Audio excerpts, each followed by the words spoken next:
नमस्कार दोस्तों, स्वागत है आपका कार्यक्रम वास्तु का ज्ञान करे कल्याण में। पिछले एपिसोड में हम चर्चा कर रहे थे कि किस तरह से किसी भवन, मकान या प्लॉट इत्यादि को खरीदते हुए हमें दिशाओं का खास करके ध्यान रखना चाहिए।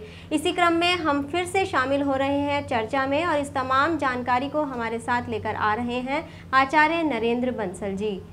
नरेंद्र बंसल जी, आपका हमारे इस कार्यक्रम में बहुत बहुत स्वागत है।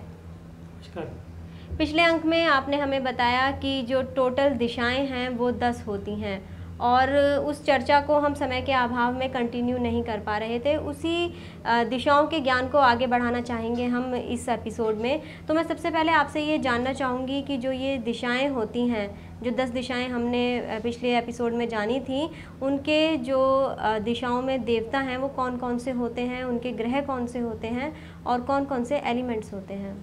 पिछले एपिसोड्स में मैंने आपको दिशाओं का निर्धारण करना बताया था कि दिशाओं को निर्धारण कैसे करना चाहिए। हमारी 8 दिशाएं होती हैं: पूर्व, पश्चिम, उत्तर, दक्षिण, ईशान, आग्नेय, नैऋत्य और वायव्य।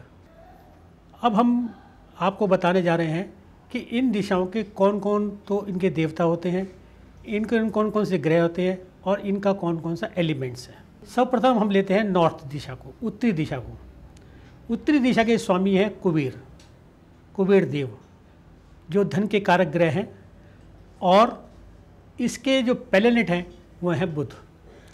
ये जल तत्व की दिशा है, ये मातृ दिशा है। अगर ये दिशा हमारी शुभ है तो हमें ओवरऑल प्रॉस्पेरिटी प्राप्त होती है, धन की, कैरियर की हमारे जीवन में वृद्धि रहती है। अगर हम सर्विस करते हैं तो प्रमोशंस हमें शीघ्र मिलते हैं, व्यापार करते हैं तो व्यापार में धन खूब आता है, खूब व्यापार चलता है। जल तत्व की दिशा होने से इस दिशा का शुभ होना, इसमें जितना भी आप कम से कम निर्माण कार्य करेंगे, इसको खुला रखें, उतना ही उचित रहता है। यानी यदि हमें लक्ष्मी को अपने घर में बुलाना है, प्रॉस्पेरिटी को अपने यहाँ पे बुलाना है, तो हमें अपनी उत्तर दिशा को जो है अच्छे से रखना होगा। उत्तर दिशा को आपको शुभ रखना होगा। उत्तर दिशा में निर्माण कार्य कम करना होगा, खुला ज़्यादा रखना होगा। जितना आप इसे खुला रखेंगे उतना ही आपके लिए शुभ होता है। ये तो बात रही प्रॉस्पेरिटी के लिए। यदि हमें शुभ लाभ कमाना है, यदि अपनी ज़िंदगी में कुछ अच्छे कार्य करने हैं, भगवान की कृपा को अपने ऊपर बरसाना है, तो कौन सी दिशा हितकारी रहेगी? देखिए, सब भगवान के लिए, पूजा के लिए सर्वश्रेष्ठ दिशा तो ईशान कोण होती है जी। ईशान कोण के स्वामी स्वयं भगवान शिव हैं और इसके जो ग्रह हैं, प्लैनेट हैं, वो देवताओं के गुरु स्वयं बृहस्पति हैं और ये जल तत्व की दिशा है। ये पिता की दिशा है, ये बच्चों की दिशा है। इस स्थान में अगर आप अपना पूजा का ग्रह बनाएंगे, पूजा का स्थल बनाएंगे, या आप वहाँ बैठ के मेडिटेशंस करेंगे, योगा करेंगे, तो बहुत आपको लाभ प्राप्त होगा। इसके अलावा इस दिशा की शुभता से घर के परिवार के मुखिया पर बहुत अच्छा प्रभाव पड़ता है। यानी यदि घर के मुखिया को मेडिटेशन के लिए, यानी भगवान को मनाने के लिए हमें कोई दिशा का चयन करना है, तो ईशान कोण से अच्छी कोई ईशान कोण सबसे बेस्ट होती है। ईशान कोण पूजा के लिए सबसे दी बेस्ट जगह है। इसके अलावा अगर किसी कारण से हमारे पास पूजा स्थल बनाने के लिए ईशान कोण का अभाव है या ईशान कोण में नहीं बना सकते हैं, तब हम पूर्व दिशा और उत्तर दिशा का चयन कर सकते हैं। अगर बात करते हैं हम पूर्व दिशा की, तो पूर्व दिशा में जो पूजा के अलावा और किस कार्य के लिए चयन किया जा सकता है? पूर्व दिशा के जो देवता है वो इंद्र हैं और सूर्य इसके प्लैनेट है और ये भी जल तत्व की दिशा है। ये भी बच्चों की किड्स की दिशा है। ये भी पितृ का स्थान है, यानी हेड ऑफ द फैमिली का स्थान है। ये दिशा शुभ रखने से बच्चों की पढ़ाई अच्छी होती है, बच्चे प्रोग्रेस अच्छी करते हैं,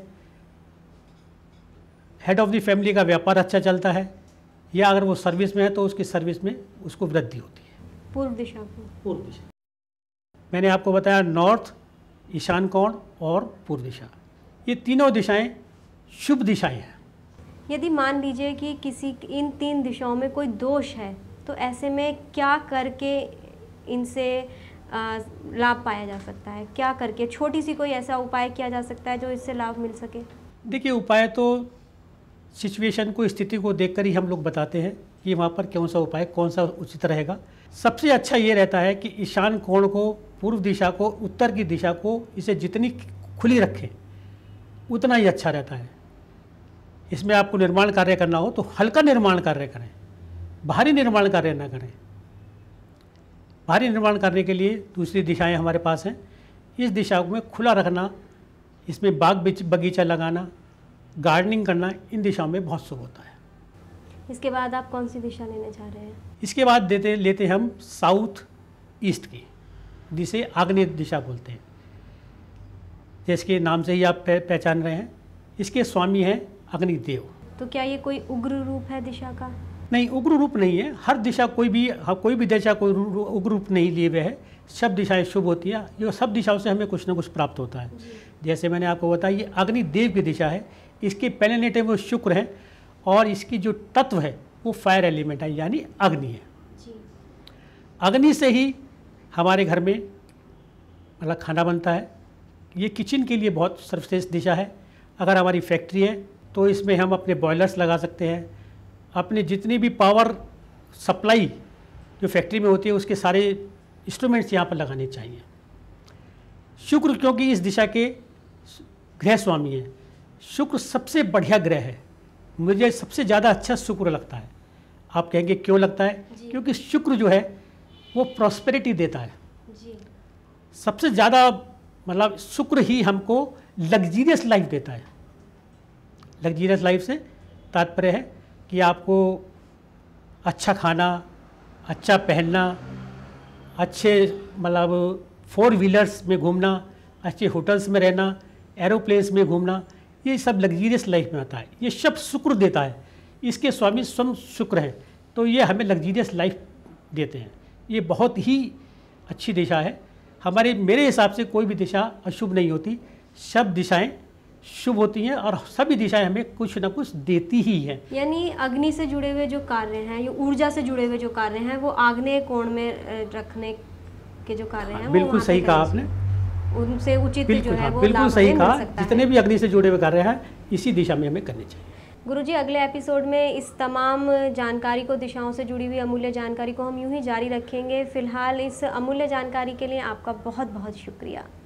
तो दर्शकों, यदि आप भी कुछ इसी तरीके की भ्रांतियों से जुड़ी हुई कोई भी जानकारी हमसे जानना चाहते हैं तो आप हमें फ़ोन कर सकते हैं या फिर कोई ईमेल भेज सकते हैं। यदि आचार्य जी की आप कोई विजिट कराना चाहते हैं तो आप हमसे संपर्क कर सकते हैं। फिलहाल हमें दीजिए इजाज़त। नमस्कार।